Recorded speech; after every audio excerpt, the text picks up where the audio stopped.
field position. Let's talk about this one. Two situations. 2-on-1 where there's too many people in the goal area. All right, and let's talk about these. Let's talk a little bit about the background. First of all, as I mentioned before, it's a two-dimensional sport. So what you saw during the Nationals and things like that was where you had 4 players in each team coming together, and the ball in the middle, and it was a scrum. Everybody's pushing and making a big circle out there, and the ball, it was a on the sideline watching this thing going on. All right. So in order to prevent that from happening, we want to have the game exciting and the ball moving around like that, is to limit the number of players that are near the ball. All right. And the way we did that was we call it a 2-on-1 situation. All right. So force everybody apart. It's similar to the able-bodied offsides rule. Okay. Because position, just because you're in position, does not mean there's a violation. In the offsides rule in the outdoor game, if a player's in an offside position, the referee doesn't blow the whistle yet. It's only when he gets involved in the activity of the game that he becomes an infraction of the game, okay? That there's an infringement. You got position plus activity equals involvement or violation. 2-on-1 violation. What that means is 2 teammates and an opponent are within 3 meters or 10 feet of the ball while it's in play. Now, notice what I said here. It's a position. It's not a violation yet. Just because you got 2 teammates and an opponent within 3 meters of the ball does not make it a violation yet. All right? It's the position first. That's what the referees look for first, is position. Now, the exception is a goalkeeper. A goalkeeper who's in his own area is not in violation of the 2-on-1. The outdoor game, the goalkeeper's allowed to use his hands on the ball. All right? The able-bodied game, and that's a big advantage for the goalkeeper. Well, in our game, there's really no advantage for our goalkeepers except for the 2 things. One is that they're not in violation of the 2-on-1 rule. The other one is they're the only ones allowed to cross the goal line completely. All right? So that's the advantages of having a goalkeeper. All right? And I'll show some pictures here to show that. But a goalkeeper is not in violation of 2-on-1 if he's in his own goal area. So it's legal to be in 2-on position, but you have to use judgment, okay? Let me show you here. All right. Here I've got the player with the ball, I've got his opponent, and there's the 3 meters right there. All right. Again, this is just mano a mano. There's nothing here to call at this point. All right. Now you've got a teammate within 3 meters of the ball, but is this a 2-on-1 violation? No, because this opponent is not within 3 meters of the ball yet. Okay. So just because you have 2 teammates side by side with the ball is not a violation. You're not going to see the referee blowing the whistle. All right.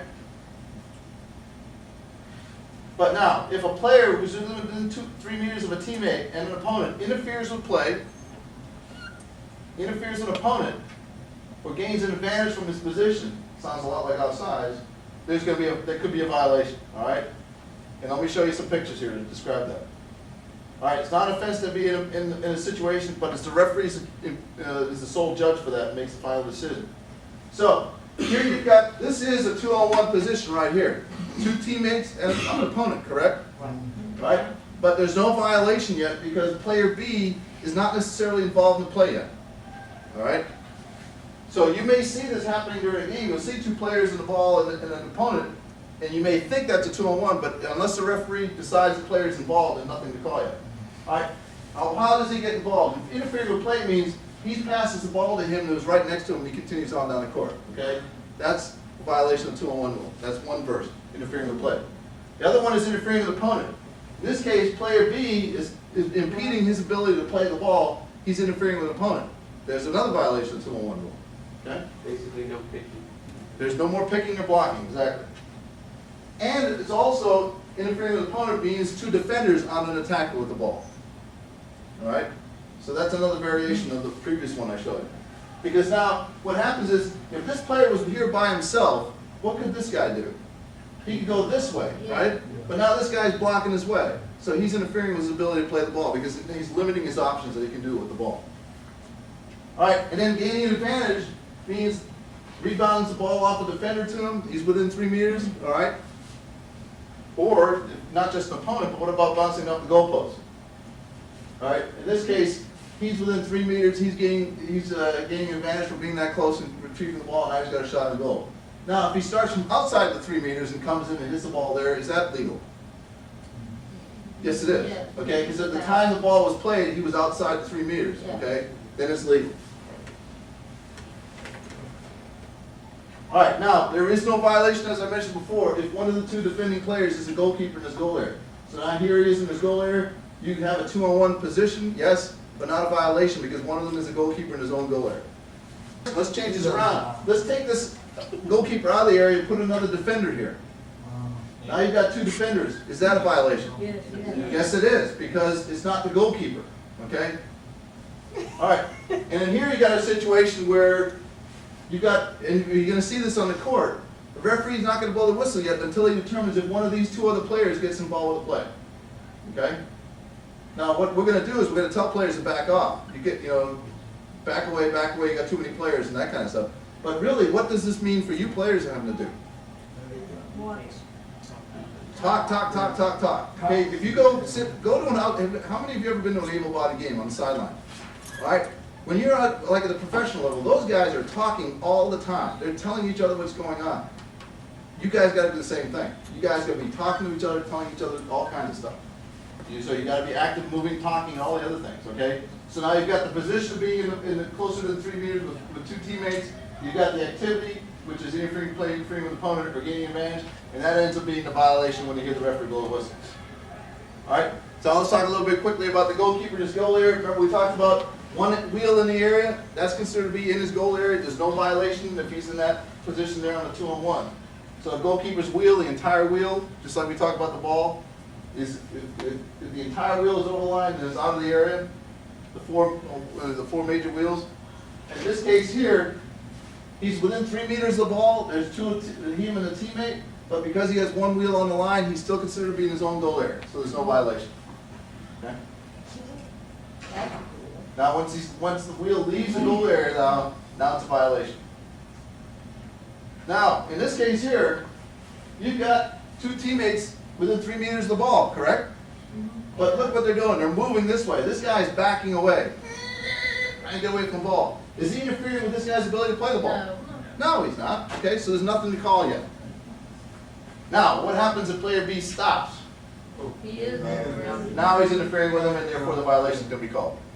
Now, he won't be called if he's backing up and he says, "Hey, move away!" And so as he stops, he's peeling away. Is there a violation now? No. No, because now it's still 1-on-1 at this point. If this guy goes like this, Yeah.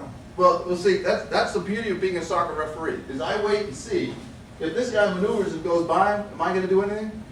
No, because now he's standing still. He's come working behind him. And he's in front of this guy. He's now got an advantage because he's moving down court basically by himself at this point. So I'm going to wait and see. So that's why you don't automatically hear the whistle blow every time you think you see a position, because we wait to see what happens.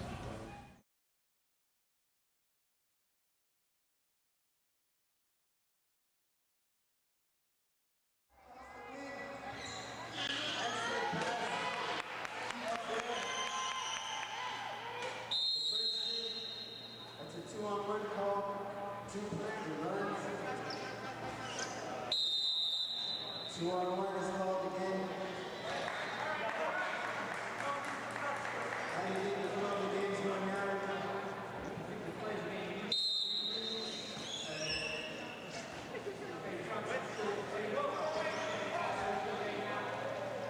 We all play that competition.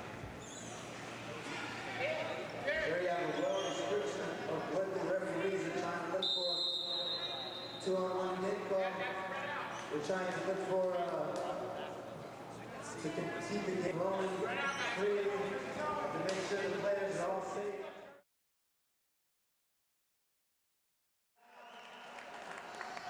People with a great opportunity struggling to put it in. Denied, excellent defense. Set across the goal man. Trying to work together in the box with the Felix is allowed to play 2-on-1.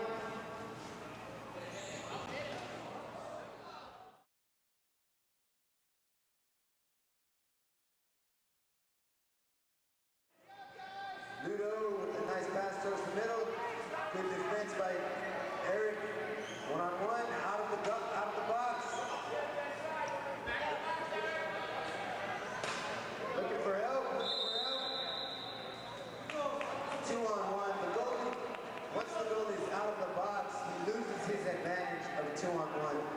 The ball is placed at the